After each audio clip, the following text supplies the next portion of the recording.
Who told you who you are?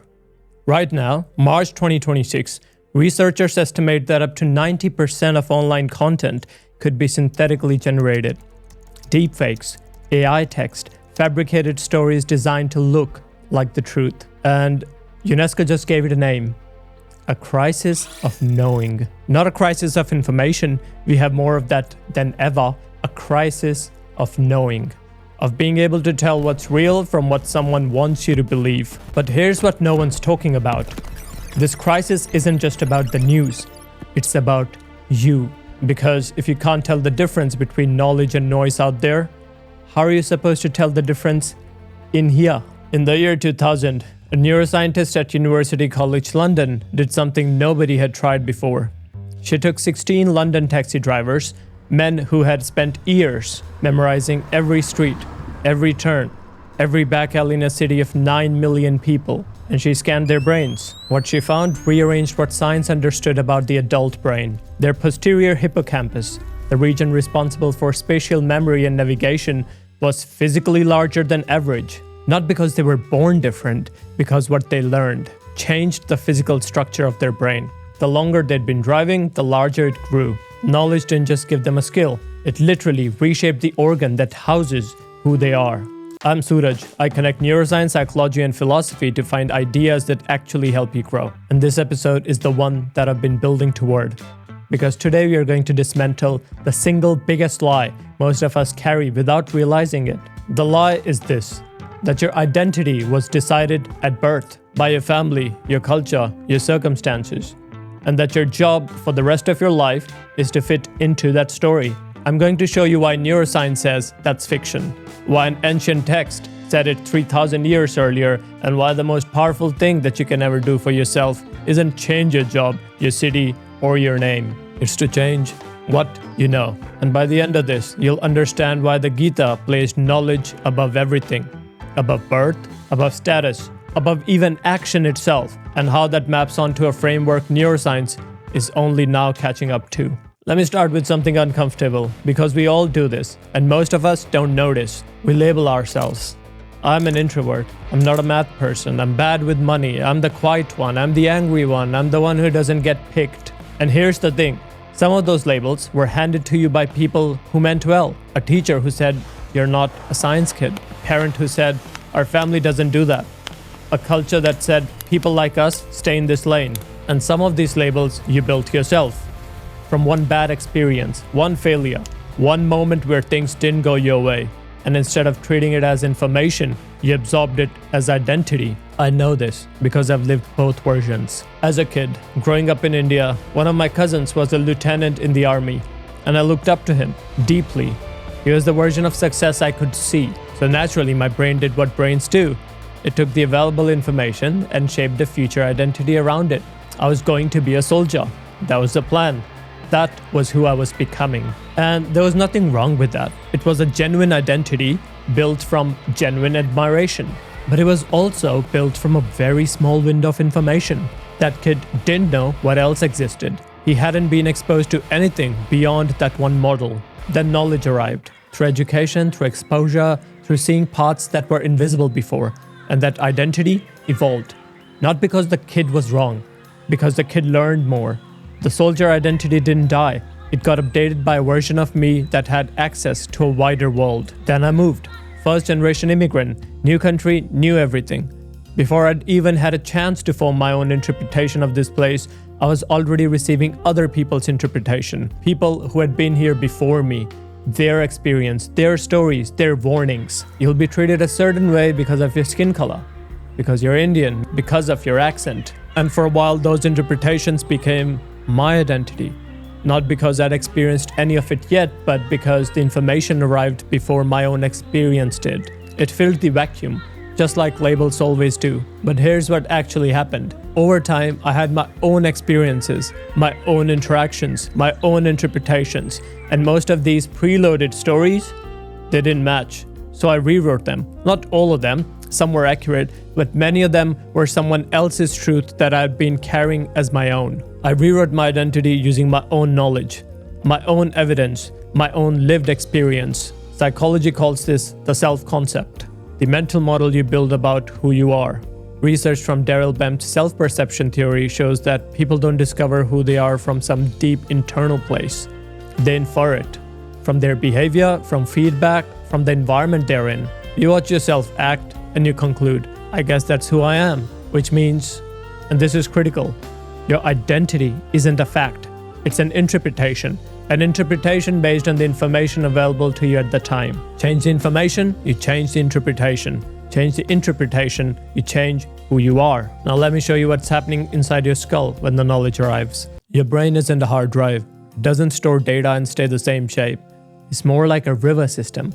The water carves the landscape as it flows, and the landscape is the identity.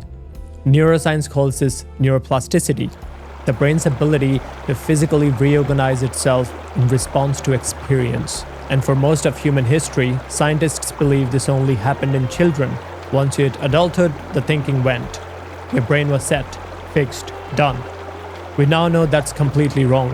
A 2025 review in Brain Research, one of the most comprehensive meta-analyses ever done on this, confirmed that neuroplasticity operates across the entire lifespan.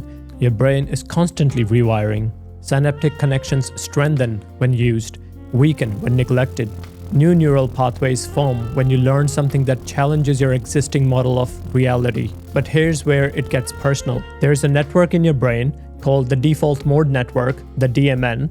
It's active when you're not focused on the outside world, when you're daydreaming, reflecting, thinking about yourself. And researchers have found that the DMN is essentially the brain's identity engine. It constructs your sense of self, your internal narrative, the story you tell yourself about who you are. And the DMN doesn't build that story from nothing.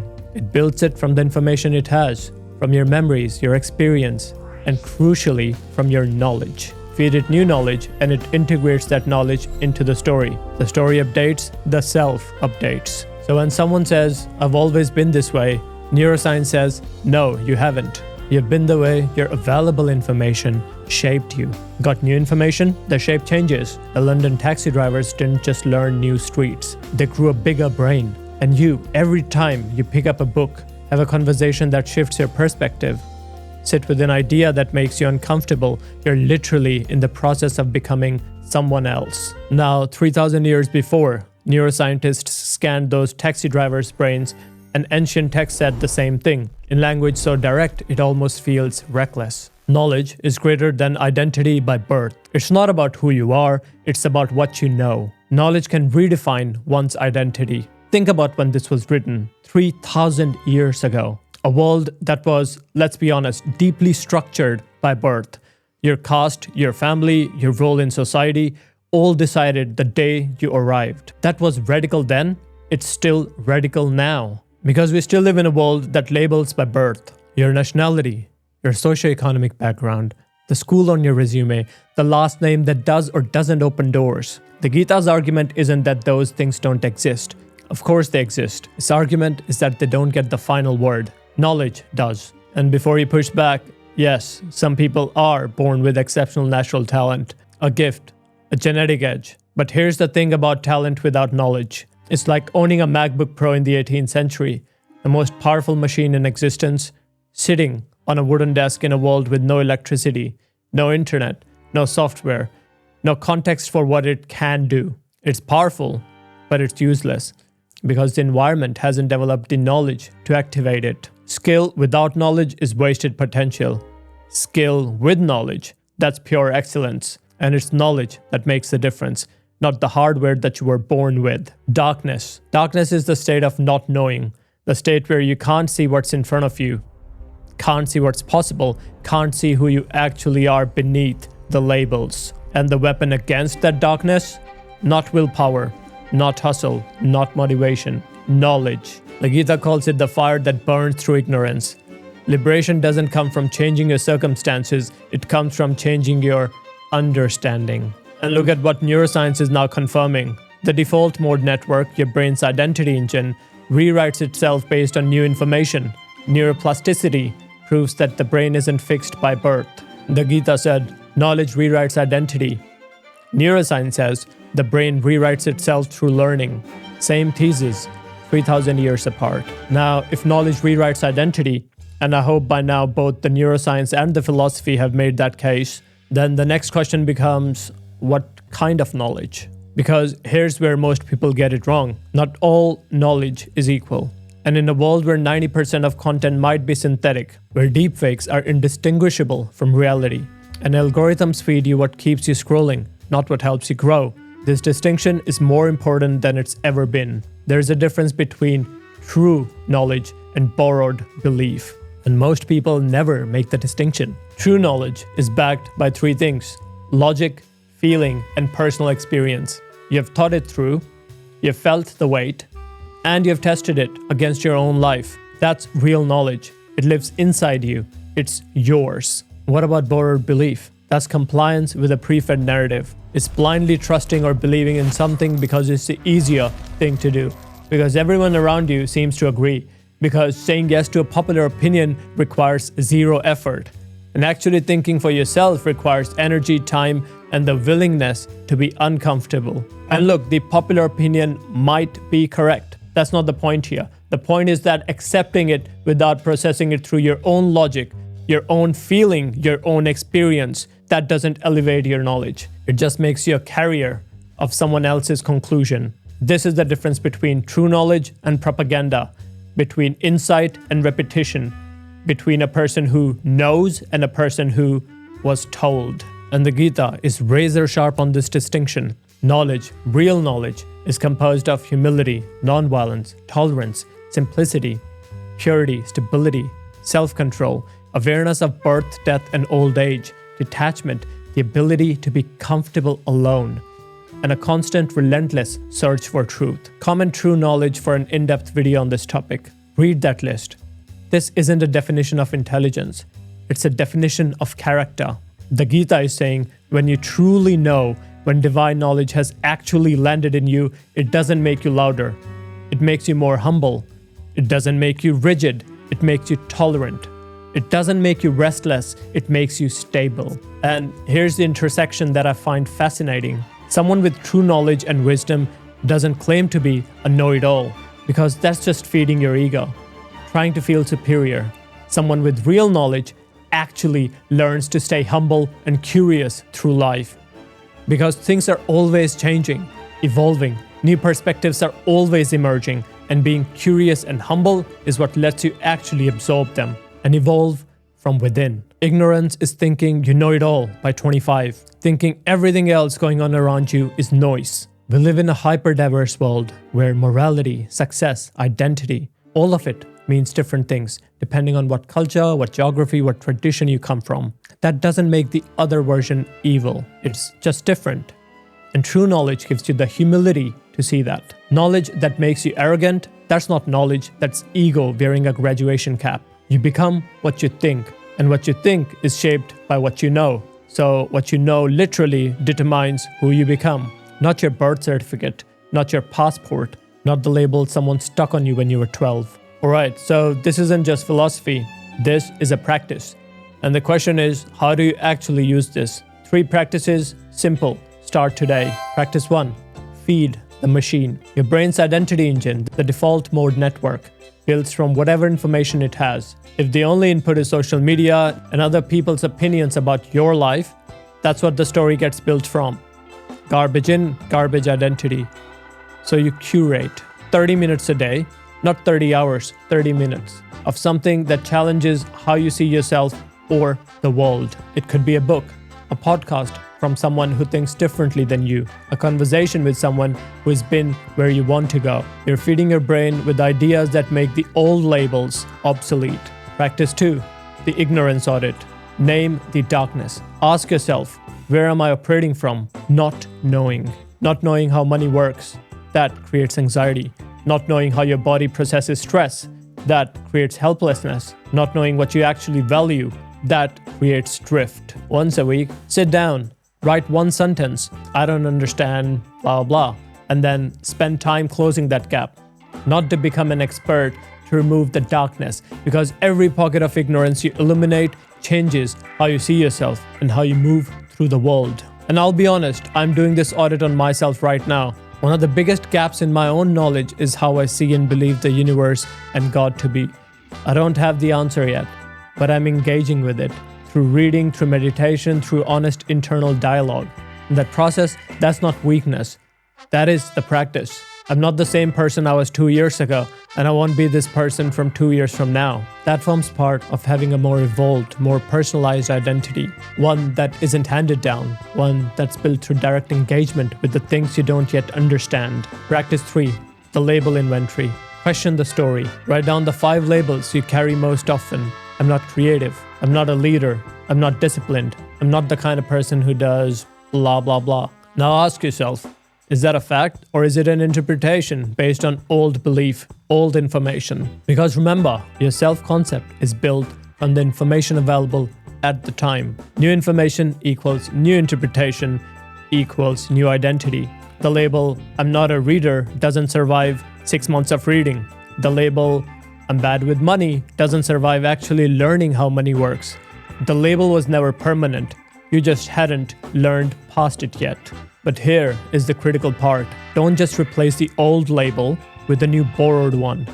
Test it. Put it through the triple filter. Does the new knowledge hold up in your logic? Does it resonate with your feeling? Does it align with your experience? If yes, that's real. If it's just something that you read in a headline or heard from someone who sounded confident, keep investigating. That's not knowledge yet.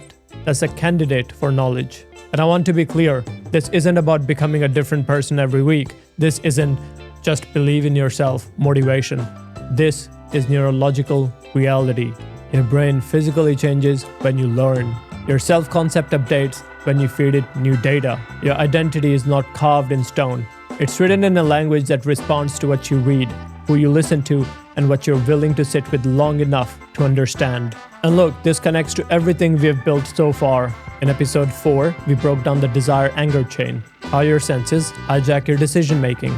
Knowledge is how you see that change before it runs. When you understand how desire operates, it loses its grip. In episode 6, we learned the pause, seeing before acting. But that pause is only as powerful as what you bring into it. If you pause with ignorance, you're just sitting in the dark. If you pause with knowledge, with an understanding of the stakes, the duty, the purpose, the pause becomes a lens you built through everything you've learned. Knowledge doesn't just rewrite your identity. It powers every tool you have. It's the operating system underneath everything. Let me take you back to where we started. We opened with a crisis of knowing, a world where what's real and what's manufactured is getting harder to tell apart every single day, where 90% of what you encounter might not even be human. But the real crisis was never out there. It was always in here. Because the same question applies to your identity. How much of who you think you are is real? How much was manufactured by a label, a system, an assumption, a story someone told you before you had the knowledge to question it? Here's what 3,000 years of philosophy and the latest neuroscience agree on. You are not born into an identity. You were born into a starting point. And everything you've learned since then, every book, every failure you actually sat with, every conversation that cracked something open inside you has been quietly rewriting the draft. The Gita says, knowledge is greater than identity by birth. Not wealth, not power, not connections. Knowledge. Knowledge. Because knowledge is the only force that actually transforms what you are from the inside out. Everything else changes your circumstances. Knowledge changes you. And it's never too late.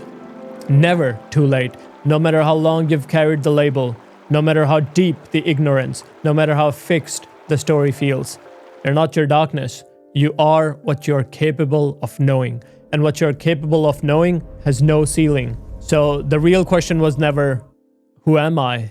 It was always, what am I willing to learn? See you in the next episode.